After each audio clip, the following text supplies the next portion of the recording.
हे टोमणे बऱ्याच वेळा आपले जवळचेच लोक मारतात, नातेवाईक, जुने मित्र मैत्रिणी किंवा कधीकधी अगदी घरातली माणसं सुद्धा.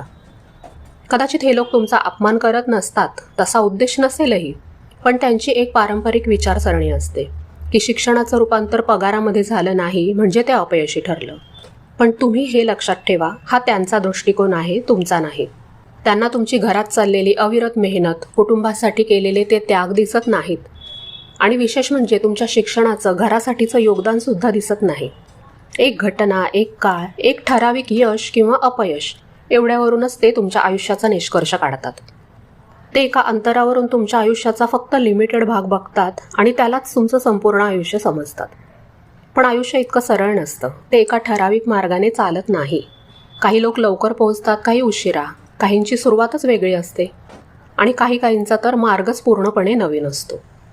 पण तुम्हाला स्वतःला तर माहिती आहे ना की शिक्षणामुळे तुम्ही घरात राहूनसुद्धा किती समृद्ध आयुष्य जगताय. तुम्ही जर कुटुंबाला जास्त वेळ देण्यासाठी घरी राहिला असाल तर मनात हे समाधान राहू द्या की मी हे माझ्या माणसांसाठी केलं. बाकी जग काय, नोकरी करणारीला म्हणतं पैशाच्या मागे लागली, तिचं घरात लक्ष नाही, आणि नाही केली तर म्हणतं शिकून घरातच बसली. कारण समाजाची एक सवय असते, स्त्रीने काहीही केलं तरी तिला प्रश्न विचारायचे.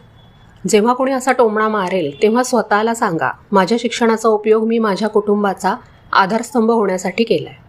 त्यांना उत्तर द्यायलाच पाहिजे असं नाही, पण स्वतःच्या मनात आपली भूमिका ठाम असली पाहिजे. ह्यातला तिसरा पॉईंट आहे तो म्हणजे गृहव्यवस्थापन, होम मेकिंग हे जगातलं सगळ्यात मोठं नॉन प्रॉफिट करिअर आहे. हे खरं आहे. तुम्ही घरात जे काम करताय त्याला करिअर का म्हटलं जात नाही? कारण त्याला पगार नाही आहे. पण म्हणून त्याला किंमत नाही आहे का? मला सांगा, घराचा संपूर्ण कारभार तुम्ही एक हाती सांभाळता. पैशांचा खर्च असू देत, खरेदी असू दे, गुंतवणूक असू दे किंवा बचत, हे सगळं मॅनेज करायला बुद्धी किंवा हुशारी लागत नाही का?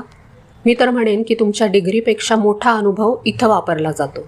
कारण इथं तुम्हाला फक्त वाचून ते कुठंतरी लिहून यायचं नाही आहे, तर प्रॅक्टिकली ते रोजच्या आयुष्यात अप्लाय करायचं असतं. मुलांसाठी आणि मोठ्यांसाठी पण कोणतं अन्न पौष्टिक आहे, कुटुंबाला कोणता आहार बनवायचा, कुणाला डॉक्टरांकडे कधी घेऊन जायचं, त्यांचं औषध पाणी कधी आणि कसं द्यायचं, हे सगळं तुम्ही बघता.